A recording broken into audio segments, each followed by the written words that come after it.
মুশফিক এবং শান্ত যদি এই সেশনটা যদি খেলে নেয় without losing any further wicket, আমার মনে হয় ডেফিসিটটা বাই দেন অনেক কমে আসবে। যে বাংলাদেশের রিসেন্ট যে সব টেস্ট ক্রিকেটে যেগুলো জয়লাভ করেছে সেগুলো মোটামুটি অ্যাডভার্স সিচুয়েশন থেকে বেরিয়ে এসে তারা কিন্তু খেলা জিতেছে। কি অস্ট্রেলিয়ার মতো দল অস্ট্রেলিয়াতে গিয়ে সব নিশ্চয়ই কিছুটা তো আমরা উন্নতির একটা তো আমরা ধারা তো দেখতেই পাচ্ছি। ডারউইনে ইতিহাস ম্যাকাইতে এসে কুল কিনারা হারিয়ে বসে বাংলাদেশ। মিচেল স্টার্ক, প্যাট কামিন্সদের তোপে নিজেদের প্রথম ইনিংসে একদমই সুবিধা করতে পারেননি নাজমুল শান্তর দল। অল আউট মাত্র 64 রানে। তবে অজি ব্যাটারদেরও বেশিক্ষণ উইকেটে সুখ করার সুযোগ দেয়নি শরীফুল ইসলাম, তাসকিন আহমেদরা। স্টার্কের পাল্টা জবাব দিতে যেন তেতে ওঠেন পঞ্চগড় এক্সপ্রেস। একে একে তুলে নিলেন 7 অজি ব্যাটারকে। অস্ট্রেলিয়াকে তাদের প্রথম ইনিংসে 210 রানে থামানো গেছে। তবে উইকেট বিচারে স্বাগতিকদের 146 রানের লিড নিঃসন্দেহে গলার কাটাই বটে। এই গলার কাটা কে নামাবে? কেননা দ্বিতীয় ইনিংসেও পথ হারাচ্ছে টিম টাইগার্স। দর্শক আলোচনা করতে চাই বাংলাদেশের ম্যাকাই টেস্ট নিয়ে। সেই সঙ্গে বাংলাদেশের ক্রিকেট বোর্ড সভাপতি তামিম ইকবাল, তিনি এশিয়ান ক্রিকেট কাউন্সিলের ডেভেলপমেন্ট কমিটির চেয়ারম্যান হয়েছেন। বাংলাদেশের ক্রিকেটের প্রভাব কতটা পড়বে এসব নিয়ে আলোচনা করতে এই মুহূর্তে 71 স্টুডিওতে আছেন সাবেক ক্রিকেটার ইশতিয়াক আহমেদ। ইশতিয়াক আহমেদ, আপনাকে স্বাগত জানাচ্ছি। শুভ সকাল। ধন্যবাদ। বাংলাদেশকে নিয়ে একটু নিঃসন্দেহে একটু হতাশ, আবার ভালো লাগাও কাজ করছে। শরীফুল ইসলামের কথাটা যদি বলি, আবার এদিকে যদি 64 রানে অল আউট হওয়া, সবকিছু মিলে আসলে টেস্টের ভবিষ্যৎটা কি দেখছেন? রেজাল্ট তো হবে। রেজাল্ট এখন পর্যন্ত যতটুকু বোঝা যাচ্ছে খেলার ধারা দেখে যে এটা অস্ট্রেলিয়ার অনুকূলই বা টেস্ট ক্রিকেট। এবং আমরা ইদানিংকালে বাংলাদেশকেও আমি বেশ কয়েকটা অনুষ্ঠানে বলেছি যে বাংলাদেশের রিসেন্ট যে সব টেস্ট ক্রিকেটে যেগুলো জয়লাভ করেছে সেগুলো মোটামুটি অ্যাডভার্স সিচুয়েশন থেকে বেরিয়ে এসে তারা কিন্তু খেলা জিতেছে। রাইট, এটা ওই ধরনেরই একটা সিচুয়েশন। এখন সেটা পুনরাবৃত্তি হবে কিনা এটা আমার মনে হয় থার্ড ডের পরে বোঝা যাবে। বাংলাদেশ ব্যাট করছে সন্দেহটা এই যে দুটো সেশনের মধ্যে না কিছুটা ঘটে যায়। ওয়েল, আগে একটা সময় ছিল যখন হয়তো আমরা ধরেই নিতাম বাংলাদেশ তো টিয়ের মধ্যে অল আউট হয়ে যাবে। এখন ঠিক ওরকম না, অধারাবাহিকতা একটা রয়েছে এখনও। কিন্তু আমার মনে হয় যে ক্রমশ তারা আয়ত্ত করতে পারছে টেস্ট ক্রিকেটে যে মেজাজ, টেস্ট ক্রিকেটে যে টেম্পারমেন্ট, টেস্ট ক্রিকেটে যে উইকেট অকুপাই করতে হয়, বিভিন্ন সেশন ডমিনেট করার কিংবা বিভিন্ন সেশনটাকে সেশন বাই সেশন খেলার। আমরা তো ফার্স্ট টেস্ট ম্যাচে দেখলাম প্রত্যেকটা সেশন ডমিনেট করেছে, পুরোটা 11টা সেশন। সো এখান থেকেই আজ করা যেতে পারে যে বাংলাদেশ এখন সেটাও কি অস্ট্রেলিয়ার মতো দল অস্ট্রেলিয়াতে গিয়ে সব নিশ্চয়ই কিছুটা তো আমরা উন্নতির একটা তো আমরা ধারা তো দেখতেই পাচ্ছি। তো সেটার আলোকে আমি মনে করি যে মনে আমরা করতেই পারি যে হয়তো এটার পুনরাবৃত্তি আবার যদি দেখি অবাক হওয়ার কিছু নাই। শান্ত রয়েছে এখানে, he is in a very matured player, has transformed himself into a very matured. Mushfiq Rahim তো রয়েছেই, তারপর লিটন দাস, মেহেদী হাসান মিরাজ, আমরা ওইটুকু গেলাম না। এখন যেটা হবে এই session, the next session, they can not afford to lose any wicket. এবং আমার মনে হয় যদি উইকেট না হারিয়ে তারা যদি, এটা খুব বেশি চাওয়া হবে না কিন্তু, কারণ আমরা রিসেন্টলি দেখছি আমরা তাদের যে ইনকনসিস্টেন্সি রয়েছে আগের দিনগুলোতেও যদি আমরা দেখি, ইয়েস আমি আগে যেটা বললাম যে টিএস সেশন আগে হয়তো বা গুটিয়ে যেত পুরো দল, but things have change a little bit. আমি সেটার জন্য বলছি যে সেটাকে ইয়ে করে বলছি যে মুশফিক এবং শান্ত যদি এই সেশনটা যদি খেলে নেয় without losing any further wicket, আমার মনে হয় ডেফিসিটটা বাই দেন অনেক কমে আসবে। খেলা কিন্তু মোর পরে ঘুরে যাবে। কিন্তু আমার কাছে বিশ্বাসটা রাখছেন। আমি অ্যাবসলিউটলি গতকাল যখন বাংলাদেশ 64 রান অল আউট হয়ে গেল, ওইটা বিশ্বাস করতে পারছিলেন কিনা, বা তারপরে আপনার এই বিশ্বাসটা ছিল কিনা কোনোভাবে যে শরীফুল একাই 7 উইকেট তুলে নেবেন এবং অজিদের কিভাবে নাকানি চুমানি দিবে বাংলাদেশের বোলাররা? ঠিক ওইভাবে না চিন্তা করলেও অস্ট্রেলিয়ানসকে যে ফাইট দেবে বাংলাদেশ, এটা আমি কিন্তু ধরে নিয়েছিলাম। 7 wickets is too good to believe. এটা মনে হয় যে কেউই এটা আশা করতে পারেনি। বাট 64 রানস যেটা করেছে, ইয়েস আমি এটা ভাবিনি এত জলদি গুটিয়ে যাবে এত কম স্কোরে। বাট এটা আমি অবাক হয়নি যে অস্ট্রেলিয়া দেখেন উইকেটে কন্ডিশনসের একটু তারা ইউটিলাইজ করেছে। টসে জিতে ফিল্ডিং নিয়েছে। ফিল্ডিং নেওয়ার কারণে হচ্ছে আর্লি ময়েশ্চার, আর্লি উইকেট যে অ্যাডভান্টেজ সেটা পুরো দমে তারা নিয়েছে। এবং আমরা যদি লক্ষ্য করে দেখি অস্ট্রেলিয়ান বোলার্সরা কিন্তু কোনো শর্ট পিচ কিংবা ফাস্ট, যেটা আমরা অনুমান করছিলাম এই বুঝি অস্ট্রেলিয়া যদি বাংলাদেশকে পায় তাহলে নাস্তানাবুদ করে দেবে by pitching short, body line, intimidating bowling, ওরকম কিচ্ছু না, উপরে উপরে বোলিং করেছে, যেটা বাংলাদেশ ব্যাটসম্যানরা এক্সপেক্ট করেনি। বাংলাদেশ ব্যাটসম্যান হয়তো এক্সপেক্ট করছিল যে they will get some good short pitch bowling, সেটা কিন্তু না, উপরে উপরে ডেলিভারি দিয়েছে, বল মুভ করেছে এবং যেটা বলছি যে আপনার উইকেটের কন্ডিশনসের সেই সহায়তাটা পেয়েছে। এবং এই মুভমেন্টটা তারা এই fast moving deliveries, pitching up, এটা তারা আশা করতে পারেনি, এটাকে তারা ট্যাকেলও করতে পারেনি। এবং যে জিনিসটা দরকার বোলারদের সাপোর্ট, স্লিপে যে ক্যাচ যে গেছে সেটি তারা ধরেছে। সো এই জিনিসটা আমার মনে হয় যে আর্লি যে কয়েকটা উইকেট ফেলে দিল, তারপর থেকে they was no comeback for Bangladesh. এই জন্য 64 রান হয়েছে। আমার মনে হয় যে অস্ট্রেলিয়ান প্রফেশনালিজম, ফাস্ট বোলার্সদের বিচক্ষণতা এবং আমার মনে হয় যে তাদের এক্সপিরিয়েন্স সব কিছু মিলিয়ে they would have given Bangladesh a tough time, yes. But এই 64 রানসের পিছনে আমার মনে হয় যে good plan and good execution of that plan that resulted in 64। এই যে প্ল্যানের কথা আপনি বলছেন এবং উইকেটের কথা বলছেন, ফায়দা তুলে নেওয়ার কথা বলছেন, সবাই তো আসলে চায় হোম অ্যাডভান্টেজটা নেওয়ার জন্য। অস্ট্রেলিয়া এখানে তাদের পুরো স্কোয়াডে পরিবর্তন এনেছে, সেই সঙ্গে উইকেটের যে ফায়দাটা, তার আগে উইকেটটা তো নিজেদের মন মতোই তারা বানাতে চেয়েছে, কারণ তাদের এখানে টেস্টের একটা মর্যাদার ব্যাপার। মানে এই যে ভীতু একটা ব্যাপার অস্ট্রেলিয়া এই মুহূর্তে তাদের মধ্যে, এইটা তো নিশ্চয়ই আপনি এনজয় করছেন। অ্যাবসলুটলি। চিন্তা করেন যদি নাহিদ রানা থাকতো কী হতো। এই আমাদের এই fast bowler hardly, this is আমার মনে হয় শরীফুল ইসলামের second test match. Hasan Mahmud কয়টাই বা টেস্ট ম্যাচ খেলেছে। এই বোলার্স করেন Mehedi Hasan Miraz, first off spinner to get 5 wickets আমার মনে হয় from the subcontinent, god knows how many years. নাকি আদৌ কেউ পেয়েছে কিনা ডাউটফুল। সো বোলিং স্ট্রেংথ, বোলিংয়ের ব্যালেন্স, বোলিং স্ট্রেংথ এবং captaincy, last but not the least, আমাদেরকে ক্যাপ্টেনকেও ক্রেডিট দিতে হবে। By the way he handle the fast bowler. But আমার মনে হয় যে আমি এখানে লাস্ট প্রোগ্রাম এখানে বলে গেছিলাম যে যদি অস্ট্রেলিয়া বাংলাদেশকে হার্ড টাইম দেয়, Bangladesh bowlers will also give Australian hard time, and they did. আমার মনে হয় আউটস্ট্যান্ডিং বোলিং করেছে। এবং আরেকটা জিনিস যে এই উইকেটে কিন্তু আমার মনে হয় না এমন কোনো কিছু আনপ্লেয়েবল কোনো একটা উইকেট ছিল। It was just brilliant bowling by Australia. They could understand the mindset of the Bangladesh batsmen. যেটা বললাম যে তারা এক্সপেক্ট করছিল হয়তো বা বডি লাইন বোলিং টোলিং হবে, শর্ট পিচ বোলিং করবে, ওরকম কোনো কিছু না করে they just took advantage of the conditions. যেটা বললাম experience bowlers, they know the conditions well. তো সেখানে আই উড থিঙ্ক যে বোলারদের কৃতিত্ব দিতে হবে মোর দেন দ্য উইকেট। যে উইকেট এরকম ছিল বলেই বাংলাদেশ পারে, nothing. I think you have to give credit to the first Australian fast bowlers. এবং আপনি দেখেন কালকে অস্ট্রেলিয়া, আমরা যে শরীফুলকে উইকেট নিতে দেখেছি, কোনো শরীফুল কিন্তু ব্রিলিয়ান্ট বোলিং করে ওদেরকে আউট করেছে। হ্যাঁ, বাড়তি যে কোনো সুবিধা আদায় করেছে উইকেট থেকে, কিংবা উইকেট যে তাকে বাড়তি কোনো সুবিধা দিয়েছে, ওরকম কোনো কিছু না।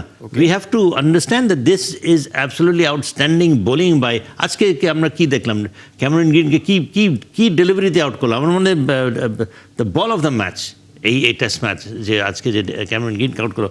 সো এখন হচ্ছে বাংলাদেশকে প্রুভ করতে হবে that the first innings of 426 যেটা করেছিল against in Darwin was no fluke. এবং বাংলাদেশ যে টেস্ট ম্যাচের যে একটা স্বাদ পাচ্ছে, ম্যাচিওরড হচ্ছে অ্যাজ এ টেস্ট এবং সেটা আক্রমণাত্মক একটা টেস্ট। আমরা দেখতে পাই যে বাংলাদেশ 64 রানে অল আউট হয়েও কিন্তু তার একবারও আত্মবিশ্বাসটা হারায়নি এবং বোলারদের উপর সেই বিশ্বাসটা ছিল।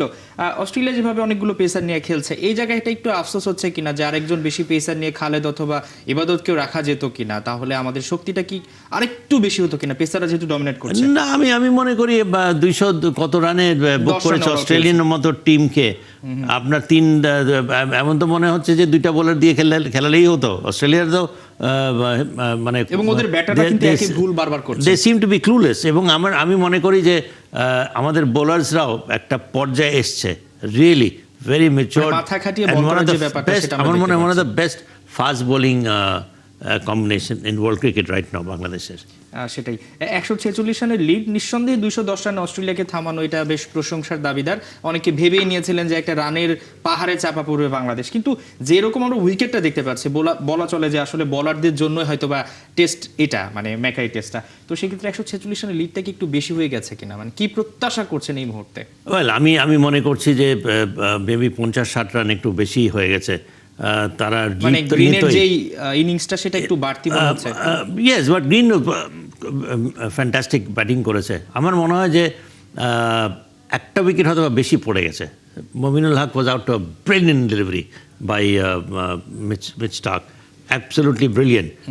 আমার মনে হয় যে তানজিদ তামিম ওটা খেলা ছাড়া কোনো উপায় ছিল না, অ্যাবসলিউটলি মাথা বরাবর তাকে ওই শটটা তাকে খেলতেই হতো এবং খেলেছেই এমনভাবে যে এটা it went straight to the fielder. সুতরাং এবং সদমান যেভাবে আউট হয়েছে, ফার্স্ট ইনিংসে ঠিক যেভাবে আউট হয়েছে আর্লি খেলার কারণে। ব্যাটারদের ফুটওয়ার্ক নিয়েও কিন্তু অনেক কথা হচ্ছে, তারা সমালোচনা করছেন। প্রথম ইনিংসে আমরা সেটাই দেখতে পেয়েছি, অনেক বাইরের বল, পা ঠিক মতো যাচ্ছে না এবং মনে হচ্ছিল বেশ কাবু। ফুটওয়ার্ক নিয়ে কি আপনি কোনো পরামর্শ দেবেন কিনা?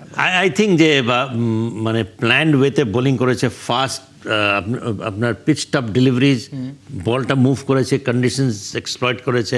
আমার তো মনে হয় যে ওয়ার্ল্ডের যে কোনো ব্যাটসম্যানই তাদেরকে প্রবলেম হতো, কারণ pitch condition was absolutely perfect for such kind of bowlers.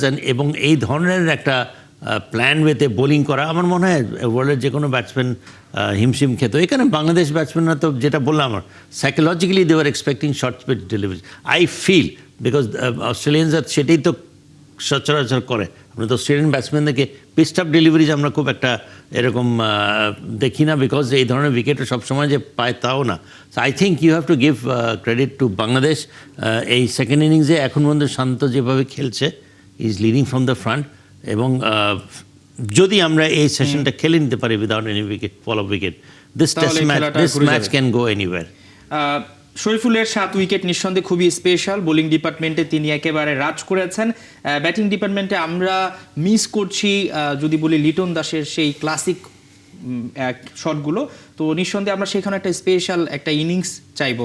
ঠিক ব্যাটারদের মধ্যে আপনি কার উপর ভরসাটা রাখবেন? মানে যেহেতু লিটন দাসের সময়টা ভালো যাচ্ছে না, তার তো এখন একটা বড় রোল প্লে করার কথা।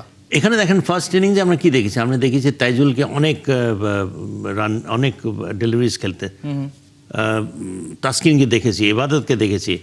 আমার মনে হয় এদের মধ্যে প্রায় 52 ওভার যখন মেহেদী হাসান মিরাজ আসে, 52 ওভার্স এরা খেলেছে। টেস্ট ম্যাচ এটাই দরকার। সো আমি মনে করি যে কেবলমাত্র এখানে মেহেদী হাসান মিরাজ, লিটন দাস, শান্ত এবং মুশফিকুর রহিমের উপরে নির্ভর করলেই যে আমাদের সব কিছু হয়ে যাবে, নো। এই পরের যে ব্যাটসম্যান তাদেরও এখানে ভূমিকা থাকবে। এখন উইকেটটাও কিন্তু মোটামুটিভাবে it is becoming slightly batting friendly. So this, as I said, this test match can go anywhere. সেটা আসলে ব্যাটিং ফ্রেন্ডলি, যেহেতু 146 রানের লিড বাংলাদেশের, এখন সবার আগে প্রথমে যে ব্যাপারটা করতে হবে ইনিংস ব্যবধানে যাতে হারা না যায়, সেটা তো আমরা তার বাইরে প্রত্যাশা করছি। যদি বাংলাদেশ ব্যাটিংটা চালিয়ে যেতে পারে, এখানে হয়তো একটা দারুণ রেজাল্ট আসতে পারে। যদি কোনোভাবে বাংলাদেশ আজকে দিনটা পার করতে পারে, আমরা কি টেস্ট জয় নিয়ে প্রত্যাশা করতে পারি কিনা সেই সুযোগ, যেহেতু বোলাররা দারুণ করেছে। শরীফুল ইসলাম, ফোর্থ ইনিংসে আমার মনে হয় যে উইকেট আরেকটু অথবা স্পিন ফ্রেন্ডলি হতে পারে, and we have two world class spinners. আমরা স্পিনার্সদেরকেও কিন্তু দেখেছি এই উইকেটে রান দেয় নেই, উইকেট খুব। লিটন মেহেদী হাসান মিরাজ করেছে 4টা ওভার, আর আমার মনে হয় তাইজুল করেছে 10 ওভার। 10 ওভার একজন দিয়েছে 17 রান, একজন দিয়েছে 4 রান। সুতরাং আমরা বুঝতেই পারছি যে এই উইকেটেও আমাদের স্পিনাররা, even though this is not a spin friendly wicket, but they have done, I think, very, very, very good.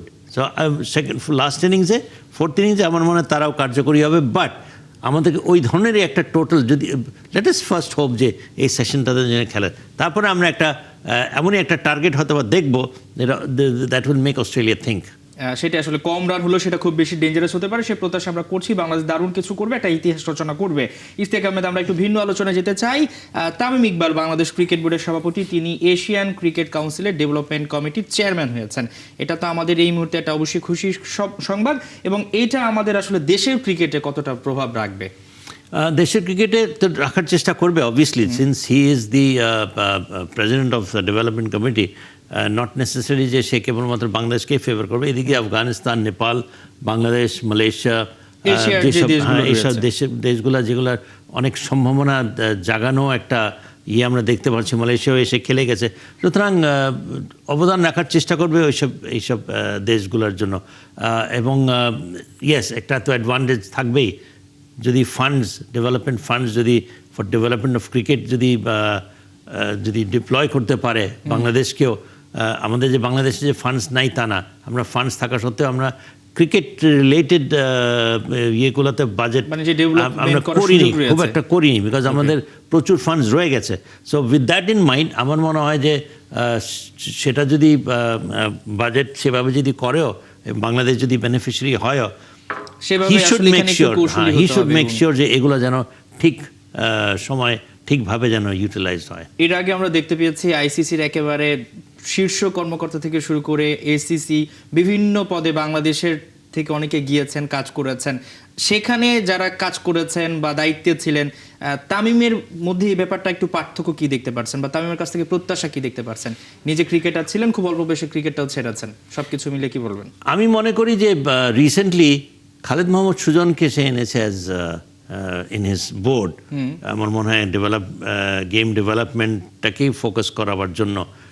He is one person I feel, এখন পর্যন্ত বাংলাদেশে যে কয়জন ক্রিকেট আমরা পেয়েছি, ডেভেলপমেন্টের জন্য যদি কেউ কিছু কাজ করে থাকে এবং গেম ডেভেলপমেন্টের একটা রোড ম্যাপ, একটা পাথওয়ে তৈরি করার জন্য যদি কারো চিন্তাভাবনা যদি কেউ করে থেকে সেটাকে ইমপ্লিমেন্ট করেছে, I think Khaled Mohammad Sujon is one such guy, এবং সে তাকে এনেছে এখানে। তো আমার মনে হয় যে দুজনের মধ্যে যদি আন্ডারস্ট্যান্ডিং কম্বিনেশন ভালো হয়, because they are both forward looking guys, they are both cricket development related guys. Tamim এসে কিন্তু যা যা করছে কিন্তু সব relating to cricket, nothing beyond that.